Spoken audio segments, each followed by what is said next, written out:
Ahora definamos lo que es la fase de formulación. Si queremos hacer un paralelo con lo que era el SNIP, en el ciclo del proyecto en el SNIP, esto vendría a ser la fase de preinversión, que comprendía principalmente la elaboración del estudio de preinversión, ya sea a nivel de perfil o factibilidad, la evaluación del mismo y su posterior declaración de viabilidad. Esta estructura, digamos, o este proceso no ha cambiado. Lo que ha cambiado respecto a InvierdPE son los actores que intervienen para la elaboración y la evaluación y la viabilidad. Ya habíamos mencionado anteriormente que en InvierdPE quien elabora, evalúa y declara la viabilidad es la unidad formuladora. En el SNIP no ocurría esto. En el SNIP quien elaboraba el estudio de preinversión era la unidad formuladora, se lo presentaba a la OPI, quien era responsable de la evaluación y a su vez de la declaración de viabilidad del mismo. Bueno, esta estructura, digamos, o esta forma de intervención de los actores ha sido simplificado con este nuevo sistema, que es la formulación y evaluación de manera escueta. En este nuevo sistema, la fase de formulación y evaluación se inicia con la elaboración de la ficha técnica o del estudio de preinversión respectivo, siempre que el proyecto de inversión esté previsto dentro de la programación multianual de inversiones respectivo, ¿no? La unidad formuladora se encarga del registro del proyecto de inversión en el banco de inversiones, así como el resultado de la evaluación realizada. La ficha técnica y los estudios de preinversión son seguramente los documentos nuevos, o digamos que se diferencian lo que era el SNIP. Estos documentos técnicos tienen carácter de declaración jurada, que tienen por finalidad permitir el análisis técnico y económico respecto del proyecto de inversión y decidir si su ejecución está justificada, en función de lo cual la unidad formuladora determina si el proyecto es viable o no. Con el resultado de la evaluación realizada por la unidad formuladora, culmina la fase de formulación y evaluación. Ahora, en el marco de las metodologías específicas, los órganos resolutivos de los sectores del Gobierno Nacional definirán progresivamente las fichas técnicas aplicables a los proyectos de inversión. Naturalmente, como es un sistema nuevo, aún no se ha, digamos, definido las metodologías específicas que debe seguir cada sector. Por ahora, de alguna manera u otra, se están respetando los parámetros establecidos en el SNIP. Como los mencioné anteriormente, aún no contamos con una directiva general. Mientras tanto, se va a seguir aún esa directiva general, la metodología, los parámetros y la formatería planteadas en el SNIP. ¿Qué más tenemos acá? Dichas fichas deberán incluir como mínimo lo siguiente: la definición del problema y los objetivos. Naturalmente, si se va a invertir en un proyecto de inversión, esto tiene que tener, digamos, una justificación a nivel de diagnóstico, digamos, o una razón de necesidad social. Y esto lo vamos a plasmar en los problemas y objetivos. Cuantificación de su contribución al cierre de brechas. Esto no es otra cosa más que determinar la demanda y la oferta y el balance de ello, ¿no? Las líneas de corte y los parámetros de formulación y evaluación. No es otra cosa más que la evaluación social o los costos y beneficios sociales del proyecto. Las líneas de corte y parámetros aún están por definir y por tanto se siguen utilizando los del SNIP. Y por último, se requiere información cualitativa sobre el cumplimiento de requisitos institucionales y normativos para su ejecución y funcionamiento. En otras palabras, acá se refiere a lo que son los arreglos institucionales para garantizar la sostenibilidad del proyecto de inversión una vez terminada su ejecución. Si seguimos haciendo un paralelo con el SNIP, esto vendría a ser lo que es el formato SNIP 04. Vayamos a ver un rato sobre este formato SNIP 04.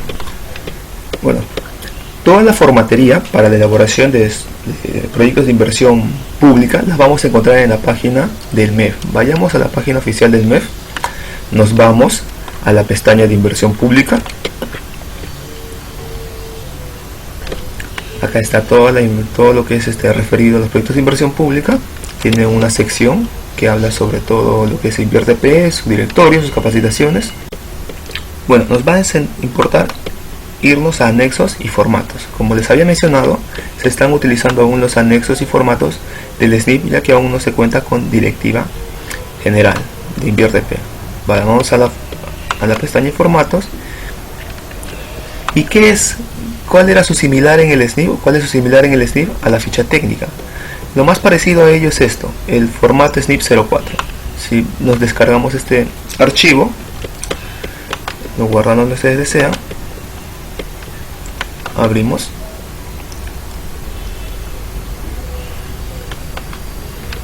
y veamos. Y este es el formato SNIP 04, es solamente un Excel, que era para los PIBs menores. PIBs menores eran aquellos que tenían un monto de inversión a 1.200.000 soles. Vayamos a ver.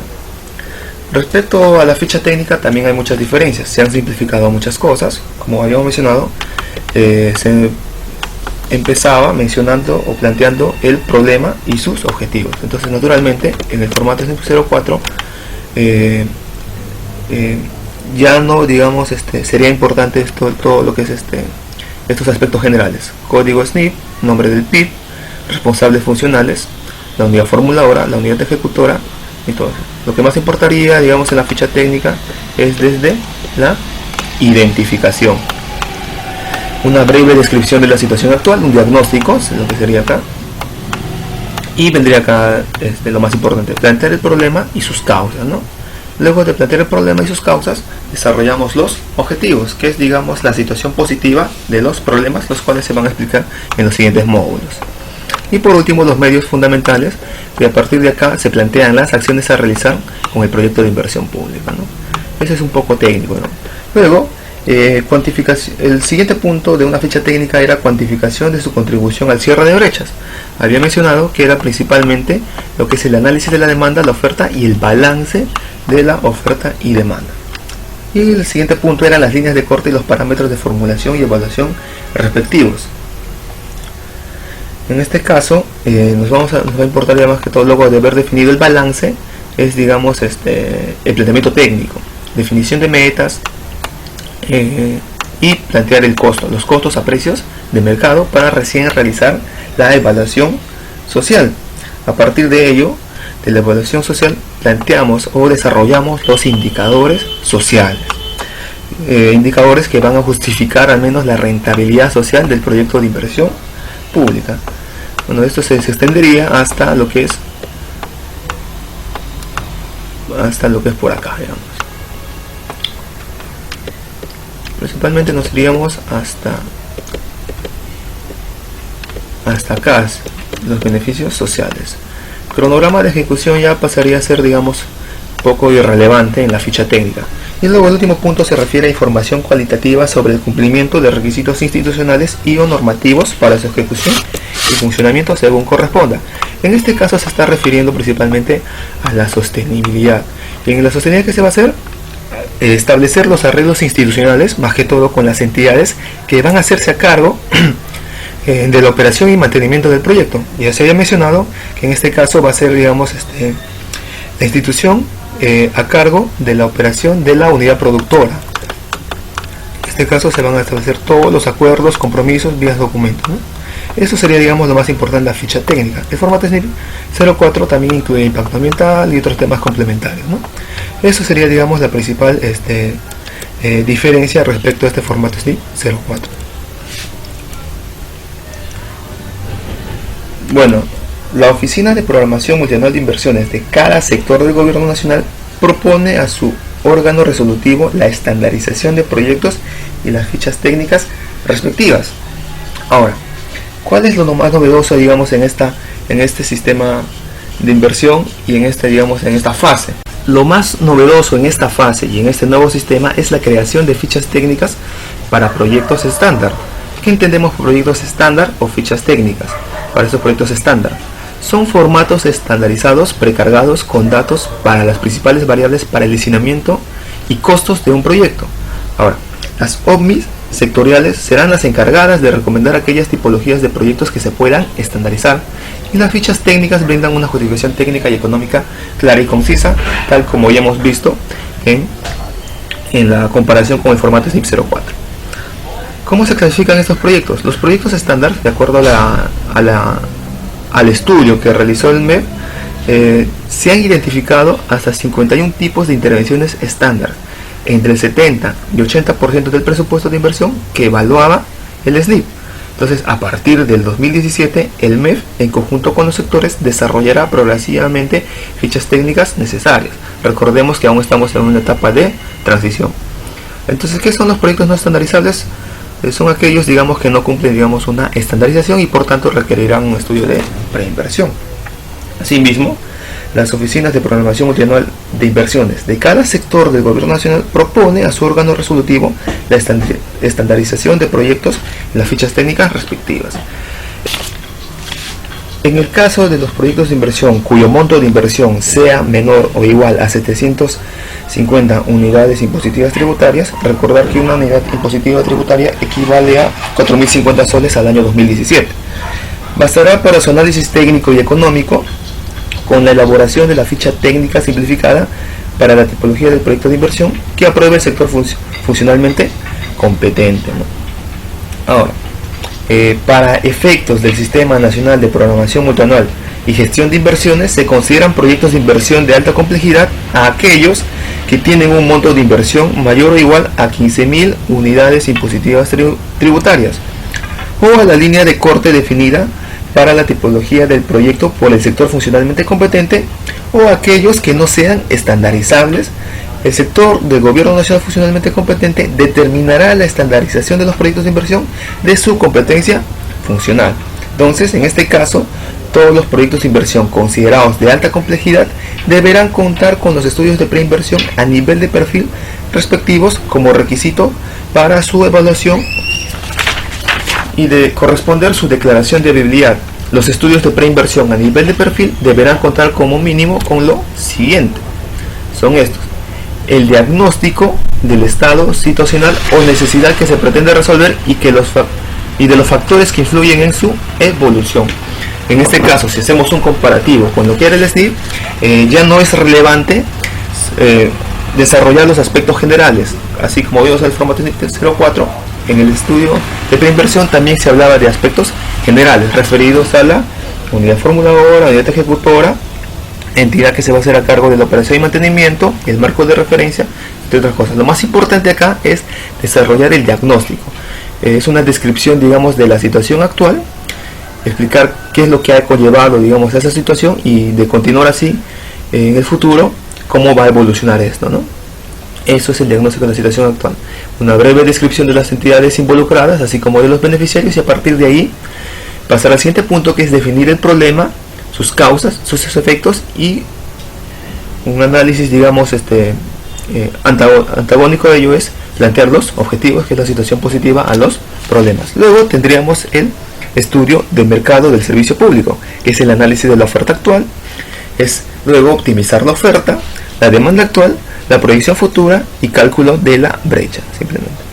Luego pasaríamos al estudio técnico, que es el análisis del tamaño óptimo, la localización, la tecnología, digamos que de funcionamiento del proyecto o de la unidad productora y el momento óptimo de la inversión.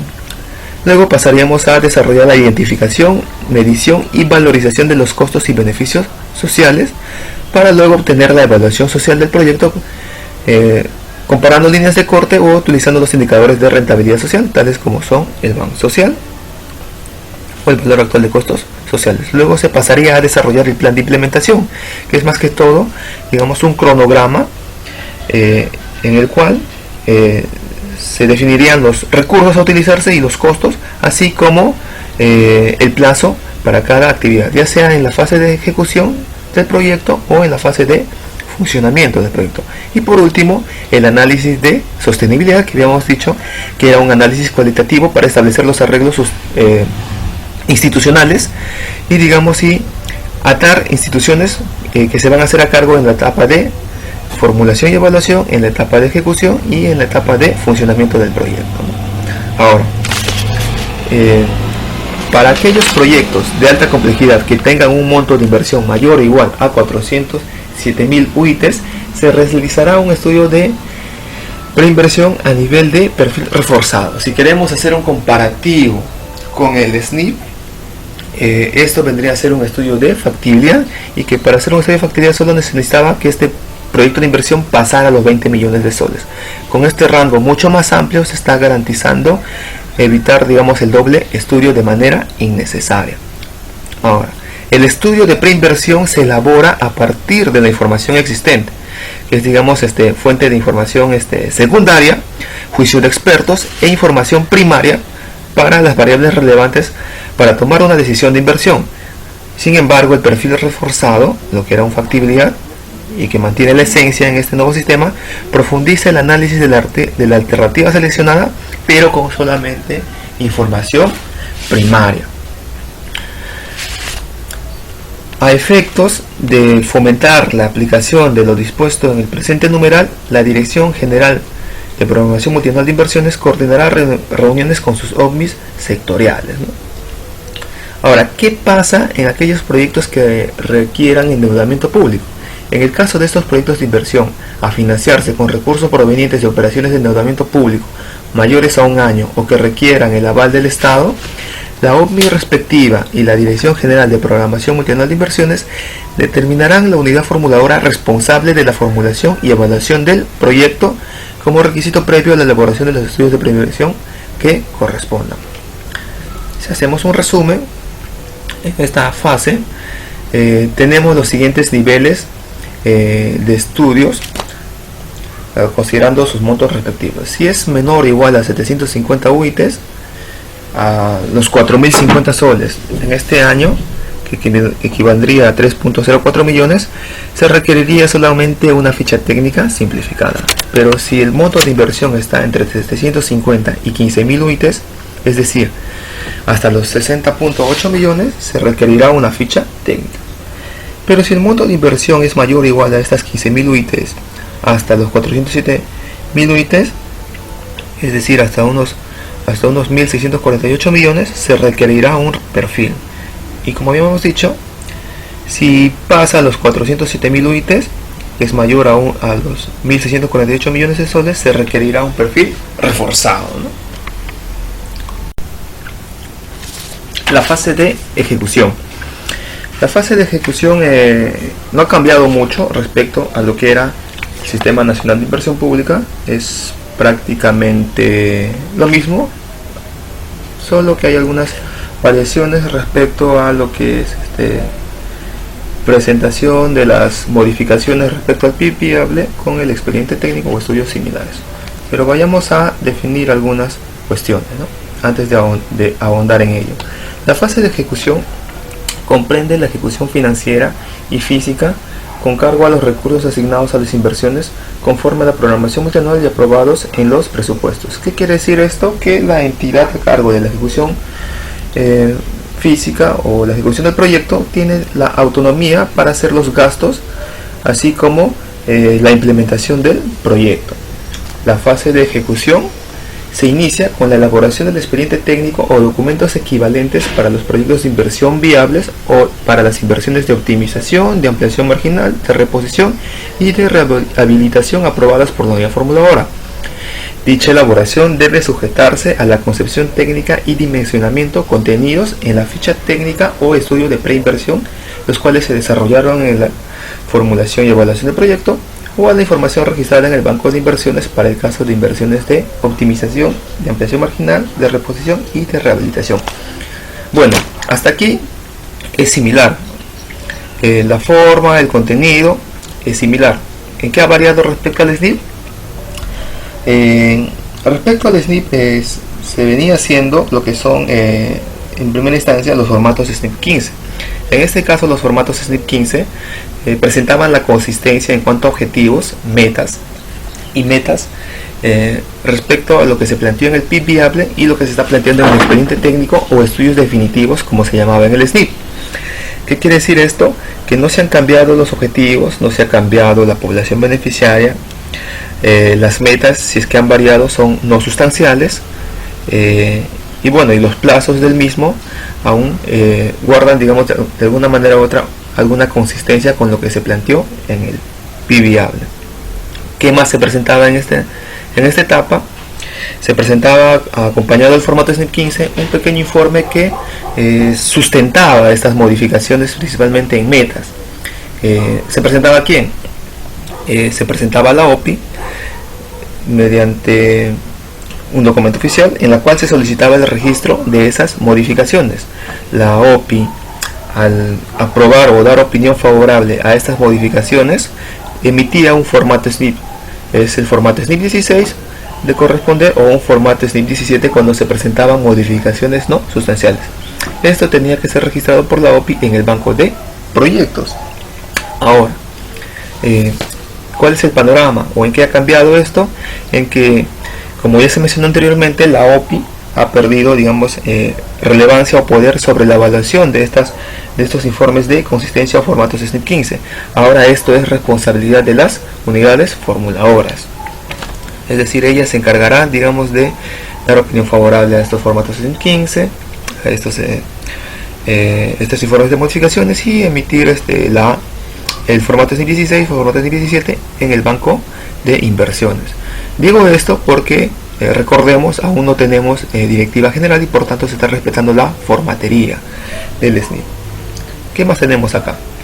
La información resultante del expediente técnico o documentos equivalentes debe ser registrada por la unidad ejecutora de inversiones en el banco de inversiones. ¿Qué quiere decir esto acá? No confundir con lo que se mencionó anteriormente. Acá está diciendo que la unidad ejecutora de inversiones es responsable de registrar en el banco de inversiones solamente el expediente técnico o sus documentos similares, más no de registrar el informe de modificaciones o consistencias.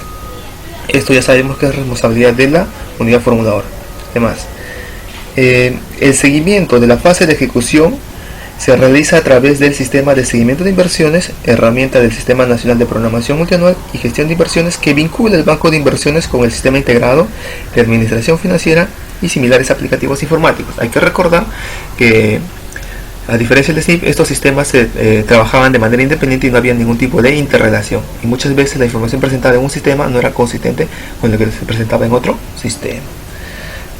Luego de la aprobación del expediente técnico o documentos equivalentes conforme a la normativa de la materia, se necesita ejecutar físicamente las inversiones. Las modificaciones que se presenten durante la ejecución física del proyecto de inversión que se enmarquen en las variaciones permitidas por la normativa de contrataciones son registradas por la unidad ejecutora de inversiones antes de ejecutarlas. ¿Qué quiere decir acá?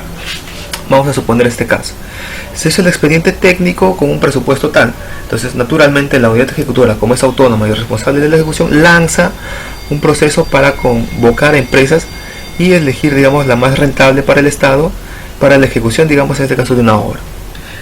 Se ha ejecutado, digamos, se ha seleccionado la obra, se ha adjudicado la obra, tenemos una empresa ganadora y esta, digamos, de acuerdo al monto referencial, ojo que es referencial al monto del expediente, ha ganado el proceso haciendo su propuesta, presentando un presupuesto que puede ser mayor o que puede ser menor. Esta ha sido seleccionada, ¿por qué? Porque seguramente ha sido la que ha presentado el mejor monto del proceso de selección. Entonces, como resultado de ese proceso de selección, corresponde a la unidad ejecutora hacer ese registro de ese nuevo monto de inversión, lo cual es muy distinto a lo que mencionábamos anteriormente, en el cual la unidad formuladora hacía el registro del informe de modificaciones respecto PIB viable y expediente técnico. Acá es la unidad ejecutora hace el registro de lo que se planteó en el expediente técnico versus el resultado del proceso de selección. Ahora, y acá se aclara, ¿no? Cualquier otra modificación que no sea resultado del proceso o acorde a la normativa de contrataciones debe ser previamente registrada por la unidad formuladora y proceden únicamente en el caso de proyectos de inversión, siempre que no cambien la concepción técnica y dimensionamiento contenidos en la ficha técnica o estudios de preinversión.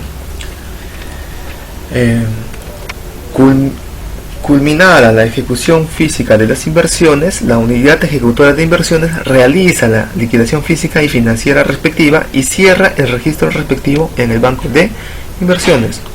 La ejecución de los proyectos de inversión a ser ejecutados mediante asociaciones públicos-privadas se sujeta a lo que establezca el contrato respectivo. Todo eso es referido a la ejecución, es prácticamente lo mismo, salvo en responsables de los registros en el banco de inversiones. Ahora vayamos a la fase de funcionamiento del proyecto. Haciendo un paralelo con el SNIP, la fase de funcionamiento es la fase de operación y mantenimiento, ¿no? que es en otras palabras la puesta en marcha del proyecto ejecutado. ¿Qué tenemos acá? En la fase de funcionamiento, la operación y mantenimiento de los activos generados con la ejecución de las inversiones y la provisión de los servicios implementados con dicha inversión se encuentra a cargo de la entidad titular o de los activos o responsable de la provisión de los servicios o la misma que debe prever los créditos presupuestarios necesarios para dicho fin. ¿Qué quiere decir esto, no? En otras palabras, ¿no? Si se ha construido un proyecto de inversión pública en la cual se buscaba mejorar el acceso a los servicios de salud, la entidad que va a ser a cargo de la operación y mantenimiento va a ser, digamos, el área administrativa de dicho establecimiento de salud. En caso de no tener las capacidades, seguramente será la red de salud, pero lo más apropiado sería que sea la parte administrativa del establecimiento de salud. Asimismo, si se ha implementado un proyecto de inversión pública que busca mejorar el acceso al servicio de educación pública, en este caso la entidad que se va a hacer a cargo de la operación y mantenimiento definitivamente será el área administrativo o la dirección. De no contar con las capacidades, lo asumirá la UGEL, ¿no? Eso, digamos, son ejemplos para entender este punto. Ahora, dicha entidad realiza reportes anuales sobre el estado de los activos antes indicado y los remite a la OMI del sector competente o del gobierno regional o local, según sea el caso. Ahora, si el proyecto de inversión culminado cumple con los criterios de evaluación ex post establecidos por la Dirección General de Programación Multianual de Inversiones, la Oficina de Programación Multianual de Inversiones realiza dicha evaluación con el fin de obtener lecciones aprendidas que permitan mejoras en futuras inversiones. Para tal efecto, la DGPMI podrá publicar anualmente la relación de los proyectos de inversión que serán objeto de evaluación ex post. Entonces, en resumen, la fase de funcionamiento del ciclo de inversión incluye que la operación y mantenimiento y la evaluación ex post del proyecto de inversión. Eso sería, digamos, todo lo relacionado a las fases de un proyecto de inversión pública. Ahora, hay que recordar que las inversiones de optimización, de ampliación marginal, de reposición y de rehabilitación no constituyen un proyecto de inversión. Vayamos a las diapositivas iniciales en las cuales se define cada uno de este tipo de inversiones, por lo que no les resulta aplicable la fase de programación multianual y la fase de formulación y evaluación. Estas, digamos, se presentarán o se desarrollarán durante el funcionamiento del proyecto. Ahora, todas corresponden a intervenciones de carácter temporal y se financian total o parcialmente con recursos públicos. Después de todo, de alguna manera u otra, estas intervenciones están enmarcadas dentro del nuevo Sistema Nacional de Inversión. Entonces, en conclusión, ¿qué podemos decir respecto al SNIP? Acá se ha hecho un cuadro resumen en el cual se muestran las principales diferencias del antiguo sistema con el nuevo. En el SNIP, el ciclo del proyecto, ya habíamos mencionado, comprendía 3 fases: preinversión, la etapa de elaboración de estudio de preinversión, inversión, donde se hacía el expediente técnico y se ejecutaba, y la postinversión. En Invierte PE incluye 4 fases: la programación multianual, en la cual se hace el diagnóstico de brechas y se priorizan objetivos e inversiones; la formulación y evaluación, en la cual se desarrolla el estudio de preinversión o las fichas técnicas; la ejecución, se elaboran los expedientes técnicos y se ejecuta; y funcionamiento, que es la operación y mantenimiento y la evaluación ex post del mismo. Estructuras: el principal responsable o el ente máximo, en este caso en el SNIP, era la DGIP, que es Dirección General de Inversión Pública del MEF. Teníamos el órgano resolutivo, que se mantiene en el InvierteP, la Oficina de Programación de Inversiones, las cuales evaluaban, declaraban viable un proyecto de inversión pública, y que vendrían a ser en InvierteP las OMIs u Oficinas de Programación Multianual de Inversiones, que solamente hacen, digamos, seguimiento a la formulación, evaluación y a la ejecución. Y luego teníamos las unidades formuladoras y ejecutoras en el SNIP, y vendrían a ser similares en InvierteP. La otra diferencia es que acá ya no hay una DGIP en InvierteP, sino pasamos a tener una Dirección General de Programación Multianual de Inversiones, que es el máximo ente de este nuevo sistema. Niveles de estudio: teníamos un PIB menor, un perfil y un factibilidad. En el InvierteP tenemos PIBs de baja y mediana complejidad y PIBs de alta complejidad, ¿no? Cuando teníamos de baja y mediana complejidad, a lo mucho necesitábamos fichas técnicas o estudios de preinversión, y de alta complejidad teníamos también estudios de preinversión a nivel perfil, o si no, un perfil reforzado. En la fase 1 habíamos mencionado que la programación de multianual de inversiones es nuevo en el nuevo sistema, pero en el SNIP no existía. Era un sistema presupuestario que no estaba vinculado al SNIP. La fase de preinversión teníamos la participación de la unidad formuladora y la OPI. En Invierte PE, la formulación y evaluación solo participa la unidad formuladora, quien tiene la potestad de declarar viable el proyecto. En SNIP, en la fase 3, que es inversión, la unidad ejecutora elabora el expediente y sustentaba ante la OPI el registro de las variaciones del mismo en el banco de proyectos. En Invierte PE, la ejecución de las unidades ejecutoras elaboran el expediente técnico y registran directamente las variaciones en el banco de inversiones, siempre y cuando eran o se alineaban a las normativas de contrataciones del Estado. Bajo otra forma o perspectiva era realizada el registro por las unidades formuladoras. En la fase 4, la operación y mantenimiento, la entidad pública ejecutaba la inversión y transfería el proyecto sin realizar seguimiento sobre los resultados. En Invierte PE, las entidades públicas, luego de transferir el proyecto a la entidad encargada, estas deberán informar sobre las actividades de operación y mantenimiento y los resultados. Esas son, digamos, las principales diferencias del SNIP con Invierte PE. Entonces, resultados esperados que espera el MEF, ¿no? Reducir el tiempo de inversión pública, mejorar la priorización de proyectos públicos, reducir la brecha de infraestructura social en 50% al 2021 y pasar de 4.5% a 6.2% del PBI en inversión en infraestructura. Bueno, para terminar, se ha dejado un taller en el cual se busca complementar lo que es la variación del SNIP con este Invierte PE. Y para responderlo, yo recomendaría que revisaran el reglamento de este nuevo sistema y vayan a ver exactamente el título 4 desde el artículo 15. Ahí van a encontrar, digamos, la respuesta a lo que se ha planteado en dicho taller. Bueno, eso sería todo respecto a este nuevo sistema y su comparativo con el SNIP. Muchas gracias.